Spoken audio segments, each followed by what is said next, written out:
Wanted Most by Liz Breen.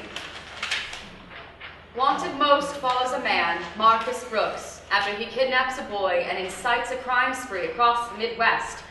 Rather than hide, Marcus taunts his crimes, sending letters and Polaroids to a novice lifestyles reporter, Caroline, much to the amazement and skepticism of her fellow journalists.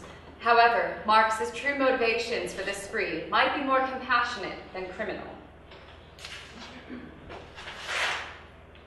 Interior Jim's office, day. Jim files through paperwork marred with red ink and stamps that read final notice. He sighs and puts his head on his head, another headache. A soft knock at the door.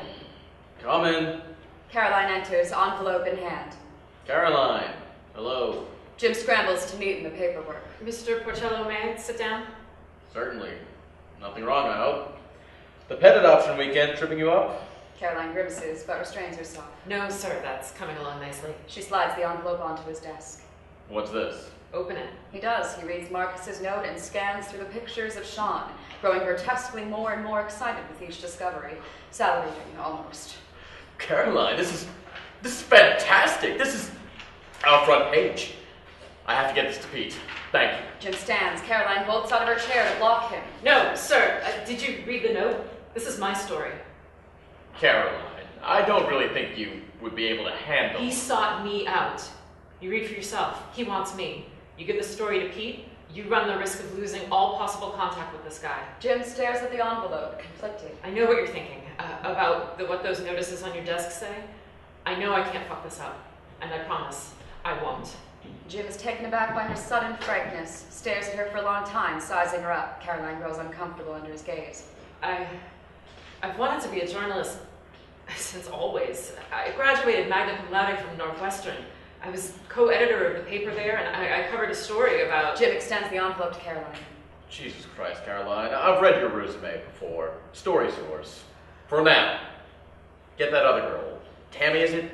Get her to cover your other stories in the meantime. Thank you, sir. You won't regret it. Caroline leaves. Jim walks back behind his desk and continues to flip through his paperwork. Already do. Interior, Rhonda's kitchen, night. The phone rings on the wall of the dark kitchen. It rings. Again. It rings a third time. Heavy feet shuffle down the hallway. Coming. Rhonda turns the corner and enters the kitchen, dressed in her bathrobe. She is so big that the robe is tied, but the two sides cannot meet over her belly. Rhonda picks up the phone. Hello? Intercut with the exterior of a honky-tonk bar. Hello? Is this Dookie? I get you're in a prank call phase, I get it, but if you start calling me this late, I'm gonna have to tell your mother. Hello? Rhonda? Rhonda clutches her chest, the air knocked clear out of her. It's me. Rhonda remains silent. You look beautiful. The fuck is wrong with you? Marcus, taken aback, tries to ignore the outburst. Are you feeling okay? I'm going to the doctor? What's the news? You're saying you shot a man? A boy? 19 fucking year old? Is that true? Marcus, what the fuck? You aren't some thug. Don't you know what people are saying about you? That you're some kind of sick... I know what they're saying. I want them to say those things. Stop it. What the... Who says that? You're supposed to be here with me. You promised me you wanted to be a fucking family. Rhonda working herself up into a fit, swings her arms back and knocks the glass off the counter. It shatters. What was that? Rhonda bends down as far as she can and starts to pick up the pieces. Glass, don't worry about it. You shouldn't be picking that up. You could cut yourself. Well, you should have thought about that. Turn me in. What? Call the police. Tell them about the honky-tonk on I-90. I'll wait. Why, so you can fucking shoot a police officer? Where did you even get a gun? I'm not shooting anyone. I only did that because...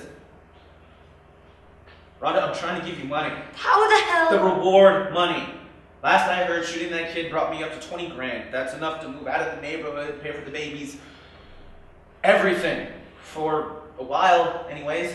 You're out of your mind. No, I'm not. Being my girlfriend doesn't mean you can't collect the reward. I meant... You think this is fathering?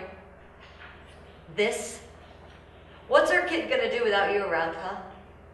You can't teach him to ride a bike or any of that dad stuff. Fuck, Marcus! Rhonda buries her face in her hands. Marcus tries to maintain his poker face.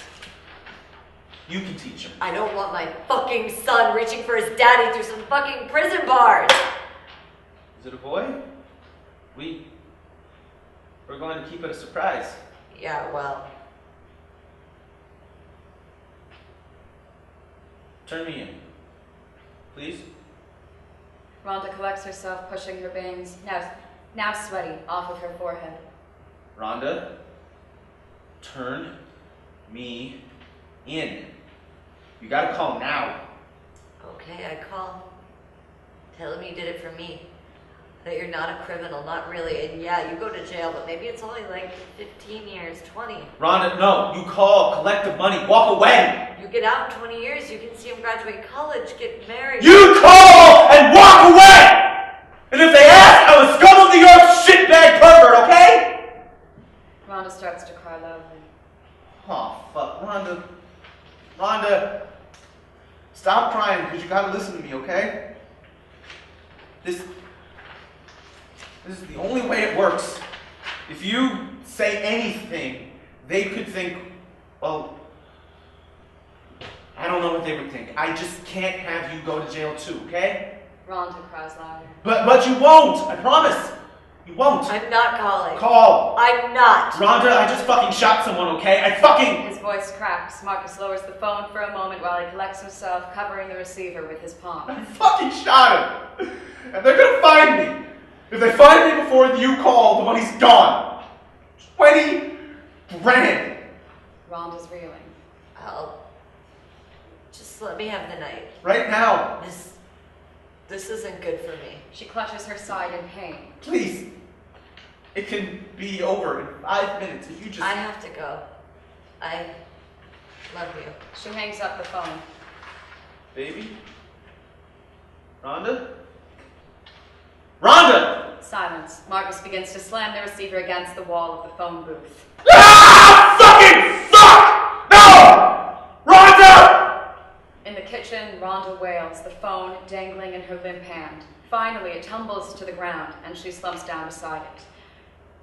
Interior jailhouse visiting room. Day. Caroline and Marcus sit across from each other, separated by glass. Caroline wears jeans and has her hair pulled back into a loose ponytail. Marcus wears a cocky smile. Caroline picks up her phone, but Marcus remains motionless, slumped a little too dramatically in his seat. Posed, almost. A real prison tough guy facade. 5 months ago, you were saying you would talk only to me. Now you won't? Marcus grunts. He spits on the ground and picks up his phone. Just can't believe you'd risk your career again. You stupid or something? You look different than I thought you would. There aren't too forthcoming with razors around here. I mean, you don't look nervous for tomorrow. I'm not. Going to jail for crimes you didn't commit doesn't scare you? Oh, I did them. I kidnapped that boy. I shot that man. You aren't nervous that Sean will say something different? If anyone knows I'm guilty, it's him. I hope he's in therapy. He went through, what does the shrink call it?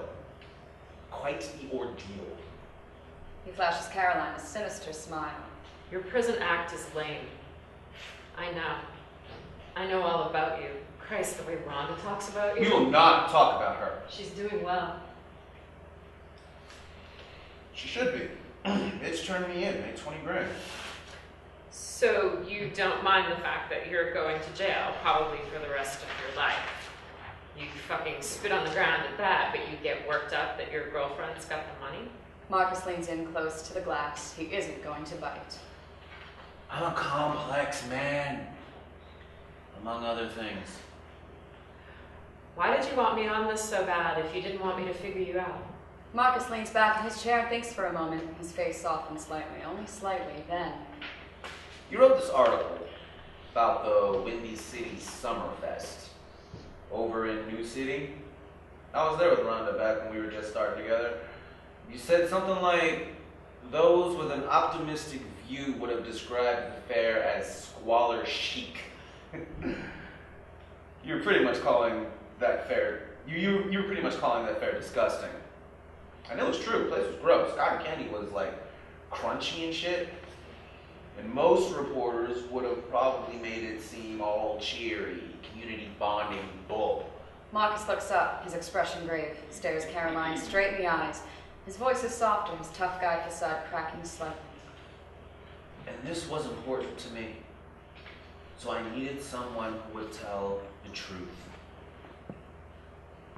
Don't try and help me, just tell the truth. It's not just me. Alleviating your own guilt only hurts me. Sean understands that. A guard appears behind Marcus. Visiting hours are over. Please. You understand? He stares at Caroline, vulnerable for a moment, before the guard rips the phone out of his hands and slams it back on the receiver. Marcus turns to the cop, his face now hardened again, that smug smile back. Jealous I'm talking to a woman, Rodriguez? Damn, I'm in prison and getting more ass than you. Ah, fuck yourself. Marcus is carted out of the room, his hands behind his back, legs shackles clinking down the hall.